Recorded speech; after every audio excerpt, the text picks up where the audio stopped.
Zoom call. Oh, you got Yeah, just a sec. Okay. Yeah. So this is your first Zoom meeting?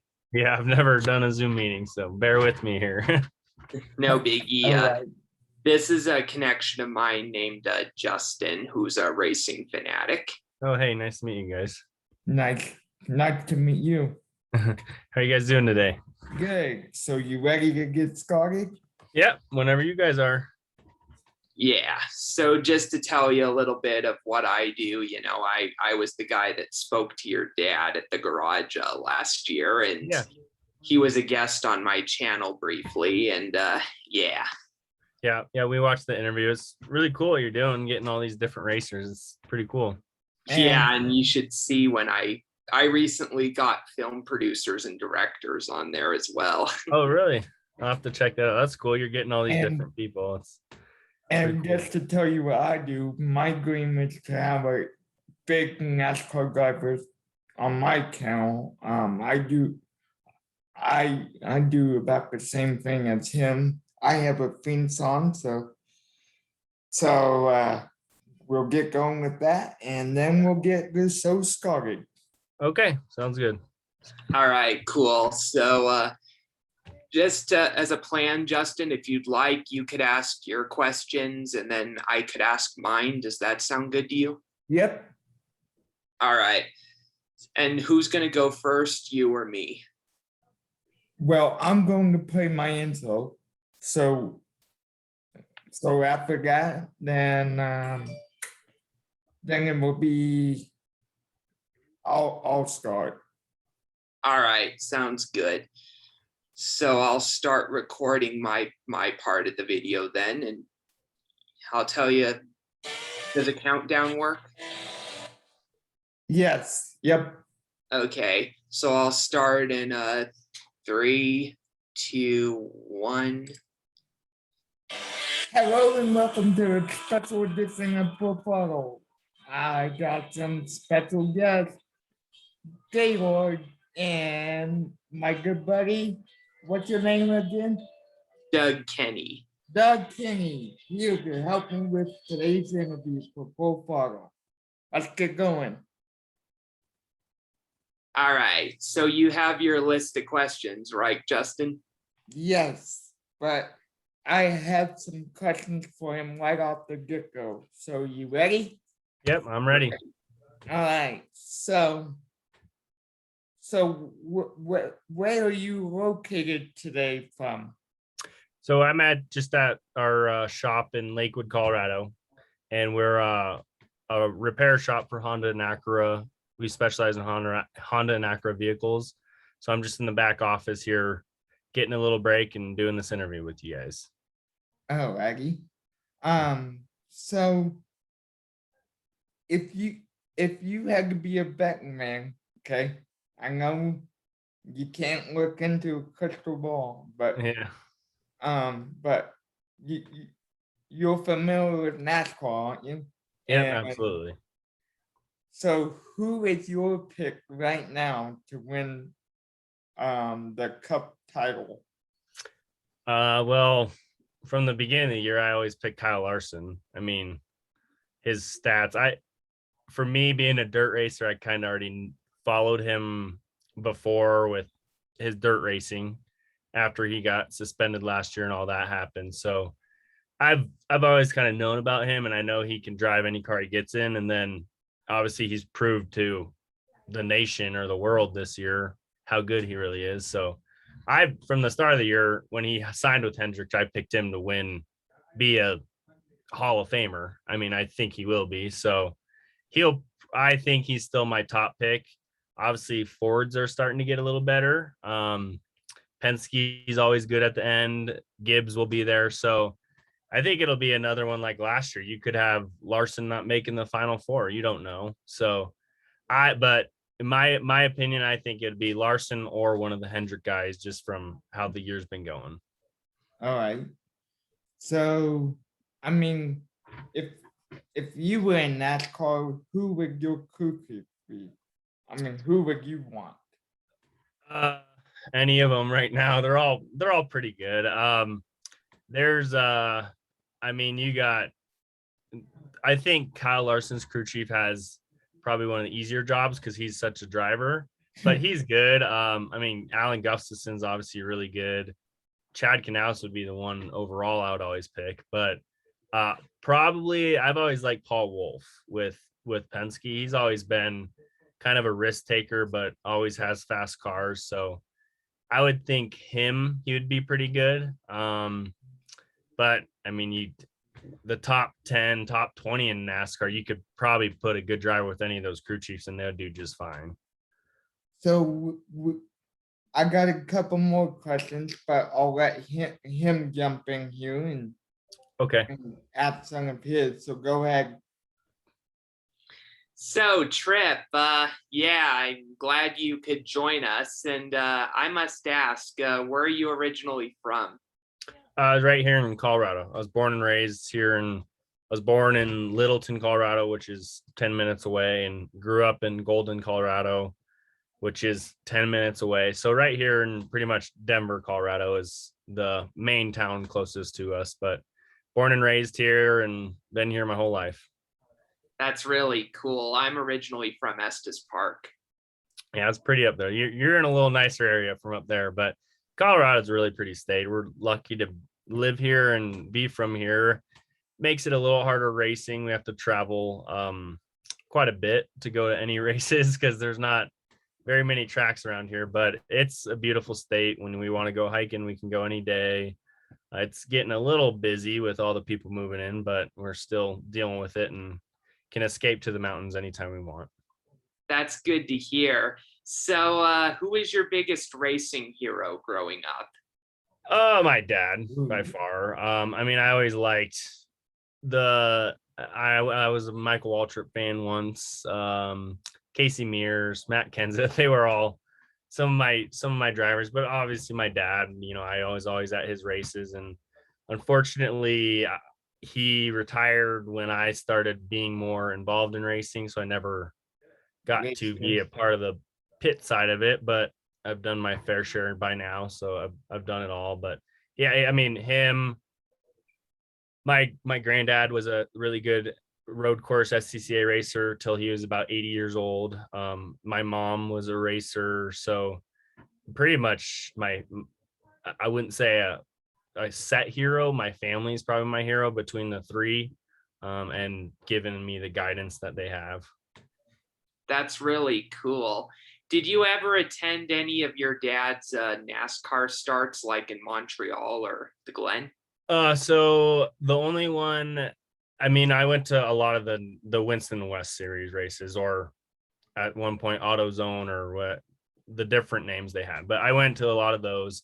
The nationwide, I went to California. I went to one of those, but other than that, no, it was always around school, and logistics didn't let it happen. But we were always watching on TV. I always made sure to do that. I was out of us three kids, I was definitely the one most involved in most curious about his racing, I would say. That's Yeah. really cool. Yeah. Sorry, I have a question to piggyback off that. So Yeah. you do you have a desire to make a Xfinity start or Click start? I know Cup would be kind of hard, but do you have a desire to following your dad's footsteps, so to speak? Yeah, I mean, honestly, my goal would be to make a living racing. Any way to do that would be just fine. As far as Xfinity or Cup, yeah, that would always be fun, but anymore, with going dirt racing, that's more fun than asphalt racing to me. So anything dirt is a blast. I've been doing a lot of like road course racing on iRacing, and that's kind of piqued my interest a little bit, is getting a little more into that, because on iRacing, that's a blast. That's the most fun I have. So I think it would be something I would more try. Some SCCA or road course racing would be probably my next step in racing. That's Okay. really cool. That's good to hear. Did you watch the race in Montreal in 2007 on television, the inaugural one? Yeah, was that the one that was raining very bad? I think. No, that was the year after. I Oh, meant that. okay. Yeah, because I'm pretty sure my dad was at the first two. Or maybe he's at the second. I can't remember. But yeah, we were always involved in that new. I watched that one. I watched Mexico, the inaugural Mexico race. All those different places. I couldn't remember the specifics of it, but I know we watched it.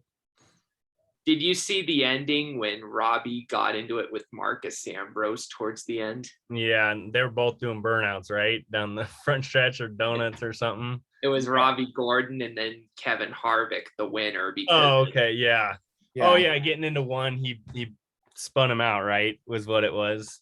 yeah, Yeah. it was one of those things where it got rather heated because of all Mhm. the driving and all the turns and Yeah. so drivers were taking, collisions like that very personally, Oh, yeah. Yeah. You Staying kind of on that, always do anyways, but I would imagine those two are road course ringers, Ambrose, of course, and then Robbie Gordon, that's where he won a lot of his cup races. So you want to be that first one to win the inaugural event anywhere. So that's what they're probably most heated about, that they both didn't win and they cost each other the race. now, Yeah, and then Robbie was issued a one race suspension for Yeah. his part in it. Yeah, I remember that. Yeah. now, There's been some interesting inaugural races for sure. once gets out of my head, did you watch the Circuit of the Americas inaugural NASCAR race this year, the monsoon lap? So I didn't get, I mean, I watched it on my phone. I didn't get to watch it on the TV. We were actually racing out of town ourselves. So I wasn't able to watch it, but I always watch the highlights, and that was pretty interesting. How it's hard when you have a windshield to drive in the rain. You try not turning on your wiper blades and driving in the rain. It's not fun. So I couldn't imagine for those guys. Yeah, did you see the Circuit of America's race from last month that ended with the rainstorm and all that? Yeah. That was pretty interesting for sure. Yeah, that's what I was talking about. Yeah. But I mean, where all do you race? I mean, stay around there, or do you travel? Yeah, no, we travel quite a bit. The closest track to us is about an hour and a half away. It's Fort Morgan, Colorado. So other than that, we have the next closest tracks are 3, 4, 5 hours away. So you travel quite a bit. I mean, this year we've gone to Arizona. We did 6 or 7 races down there. We've gone to Texas. We just got back. We were racing all last week in North Dakota. So we were up there for 6 straight days. So we travel quite a bit, especially with work here. It's been, it's usually is busy, but it's been excessively busy. So we kind of have to plan a weekend or a week out of the month or two to go racing, and then the rest of the time we're working or getting the cars ready. We don't have a lot of time to get the cars ready throughout the week. So we try to plan a travel series, 4, 5, 6 races, and hit those a couple times a month if possible.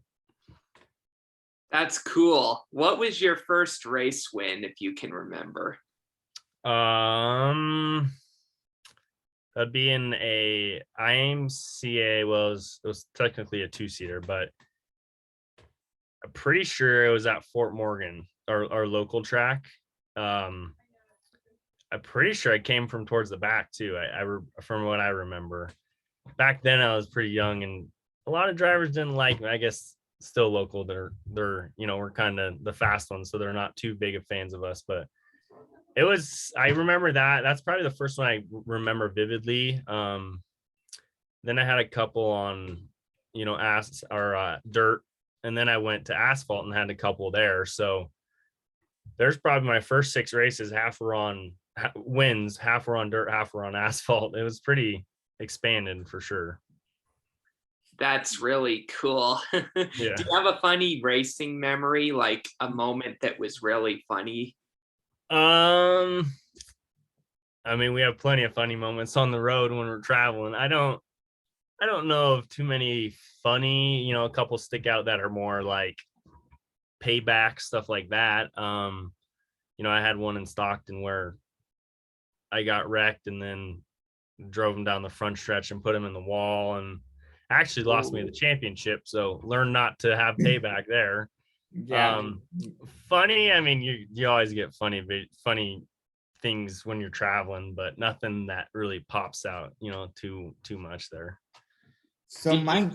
Oh, Did you see what happened a few years back between Kenseth and Logano? Was the payback similar to that at all, or no? Yeah, it was a little similar. I mean, we're on smaller tracks, but I think that was a little different because Logano was leading and Kenseth wasn't even racing pretty much. So yeah. me and this guy were side by side and he wrecked me and then I just waited for him under caution and drove him down the front stretch. But anytime there's retaliation, it's kind of all the same. You're got one driver really mad at the other and gonna do whatever it takes to end his day.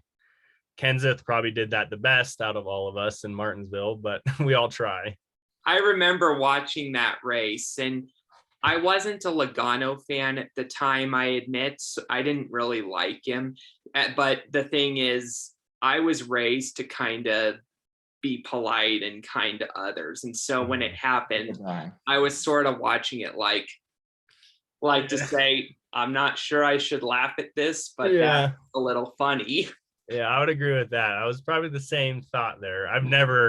I'm right along the same lines as you. I've never been like a huge Logano fan, but that, I mean, you kind of were like cheering with the crowd, but you're kind of like, ouch, that probably shouldn't have happened. You probably should have done it a little different than that. Yeah.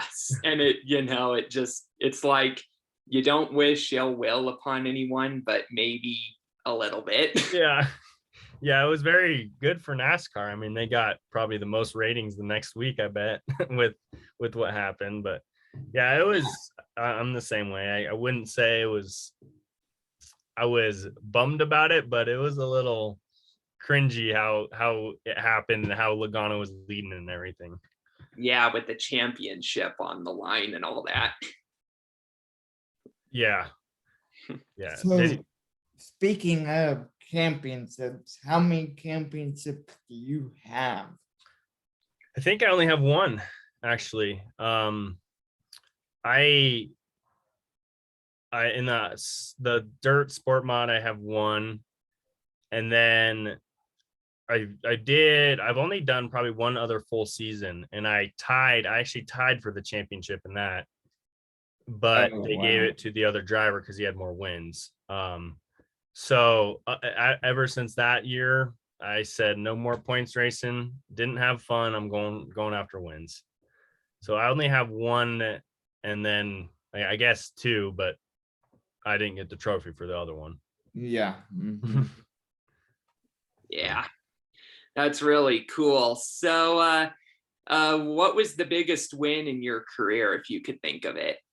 It'd have been last year at North Dakota, that tour we were just on. We did that again last year, and I won the last race actually in Mandan, North Dakota, and by far the biggest one I've had, but which we almost won one again or two again this year, and we were close, so those kind of hurt. But it's the competition we go up against when you go up to North Dakota, or these really any race we've been to this year and last year, there's 60, 70 cars and 20 of them, 30 of them can win. So when you win against people like that are nationally ranked drivers, it's pretty big on you. I mean, we took the next 2 days to go to the lake and celebrate because it was a pretty big win. So that's by far the biggest win. Last year was my biggest year of wins, biggest wins. I had that win. Then later that year, we had some in Gillette, Wyoming that we've always tried to win, and I won 2 of those 3. I had a couple other big shows that we were right there. And so last year was probably my best year racing to date, I would say. To date? Yeah. That's really cool. I remember last year was pretty good for me too, with what I'm doing and all that, you know? Yeah. Well, good. Then 2020 was a good year for not a lot of people, but we made it the best we could, I guess. Yeah, for sure, and having Zoom shows like this, with COVID, it gives you an advantage. Yeah, for Yeah. sure. I mean, a lot of people with school have gone to Zoom. It's easier for everyone. I don't know if it's great for teaching, but for stuff like this, it's absolutely Yeah. way easier. Yeah. Yeah, and not only that, but just a sec, I'll be right back. All right. So real quick, tell my viewers if uh where how many wins your dad has and stuff. Do you know that off the top of your head? I don't know how many wins. He has a lot. There's plenty of trophies in our office to prove that. Because his wins go back to the 80s, 70s, probably, I would say even. So yeah, I don't even know if he would know off the top of his head. There's a lot of wins there. But there's plenty of cool trophies in here you see, and I've seen videos of his old truck days where he raced, SCCA trucks, and there's Yeah. plenty of cool races he's been involved in that, and the trophies by far show it. And we have a whole shelf in our office that's full of trophies here. So he has plenty of wins. He's done it. He did it for, I don't know, he's 20 to 35 years probably. And he went, I would say he probably raced at more than half the states in the country, if not more. Has he raced in foreign countries at all? Yeah, he did Mexico and Canada, both the nationwide races. He did Japan, the exhibition for NASCAR. There's actually a really cool picture of, which I think I have on my phone. I can message it to you on Facebook, but he's standing right behind Dale Earnhardt in Japan and Jeff Gordon on them. So it's a pretty cool picture we have. If I had a choice of racing, I would have done it 20 years ago when he started, because that's when you could earn rides. Now it's a lot harder. You still can, but it's a lot harder anymore to earn rides than it was 20, 30 years ago. Yeah, and to piggyback off that, what race team would you want to be a part of? If you had your choice. I mean, it's Hendrick Motorsport. There's just throwing out there. Yeah, a race team, you Yeah. said? Yep. What type of race team would you like? to be? Probably, I mean, Hendrick would be the one for NASCAR, but for all of racing, I would say Penske. He does every kind of racing. So if you want to race, you go to Roger Penske and you can do whatever you want there. NASCAR, yeah, I mean, Penske's up there, Ganassi's there. There's some of the best managers or business people in the world in NASCAR. So when you get with them, you can hear all the great stories that everyone has about Hendrick, and sounds like he's one of the better owners out there. So Yeah, definitely. So you just mentioned Chip Ganassi. I have to get your reaction. What is your reaction to him shutting down at the end of the year? Well, actually, just to butt in, sorry to interrupt, but he's not technically shut down.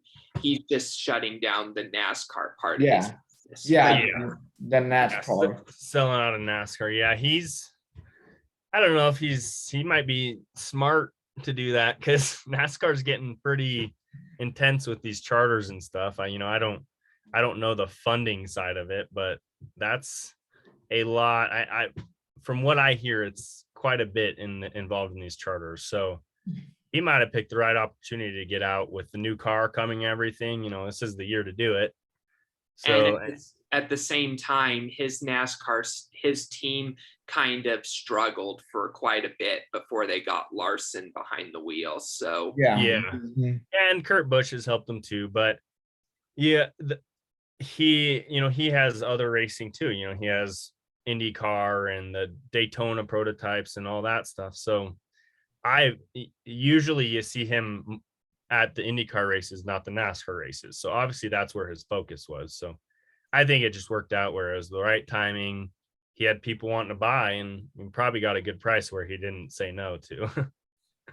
Yeah, especially with it being his former driver, Justin Marks, whom he probably trusted to be able to run the team, you know? Yeah, absolutely. You want to sell to someone that's carrying on a good legacy, but I mean, you see what Justin Marks has been doing.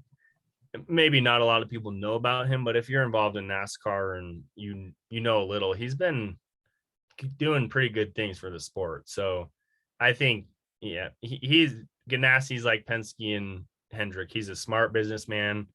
He's going to do what's best for him, but also best for other people as well. So it was probably just the right timing for everyone. Yeah, I know what you mean. Just a question. What was your reaction to the next gen car and all that coming out? I mean, I've seen some testing and I've seen the comment. It's cool it's coming out. I mean, NASCAR needs to change things up every once in a while. So it's cool it's coming out. There's some things I don't like, like the sequential shifter that's taken talent or challenges out of racing. The one lug wheel, that's going to change very minimal on a pit stop. So that's minor. But I think it's good for NASCAR to change it up. As long as the racing's better though, for me, racing's been pretty good these past couple years. So to go to a new car, I think it'll be more even right off the bat. You're going to get teams that get ahead of the game and how Hendrick was the last 10 weeks. You're going to get teams like that, but teams always come around and get back even. So I think it sounds like they got a better game plan of price, parts, the development. It sounds like they have it narrowed down a lot more so the smaller teams can be more involved, which is awesome. I mean, I wouldn't say we're a huge team, but we're right in the middle. So you want in any racing, you want the smaller teams to have a little, you want the gap for price to, and you want that small. You want to have it pretty even, top team to bottom team. So it's good what they're doing. I think hopefully the racing's as good, and I guess we'll have to wait and see till next year. But I think it'll be just as good, if not better. Yeah. Do you have any more questions, Justin? Actually, I do have one question. So to piggyback off the car that's coming out, what team do you think is going to pick it up the fastest? The what coming out? With the new car coming out, who Oh, yeah. do you think will pick it up the fastest? I would say it's between Penske, Hendrick, and Gibbs, like everything else. I honestly don't know. Penske's they might be first because they're really good at adapting, but Hendrick's got some good people. Gordon's coming along, Knaus is head there. They got great drivers, young drivers. So I don't know for sure. That's going to be the story next year, but I would say you're probably looking between Penske and Hendrick in my opinion. I mean, those two teams are usually the top at changing to adversity and making the best of what there is. Well, thank you for joining us on Full Throttle and on his channel. You can check out his interview on my channel and on Kip's channel. Thank you guys. Thank you guys for having me. It's a blast. Nice to meet you guys too. It's cool to see you guys doing this. Very good for the sport. Thank you. I appreciate it. And hopefully I can get you on with my mentor for another show down the road, Andy McPhee. Oh, cool. Yeah. Anytime. I'm happy to do stuff like this. I love seeing people like you guys do, helping out the sport. And you have a few people in racing doing what you guys are doing, these interviews and stuff, but you don't have people reaching down to people like me, and not a lot of people know about me. So it's cool that you guys do this, Yeah. Props. Keep it up. Don't quit. For sure. What would you rate this conversation out of 10 if you had to pick?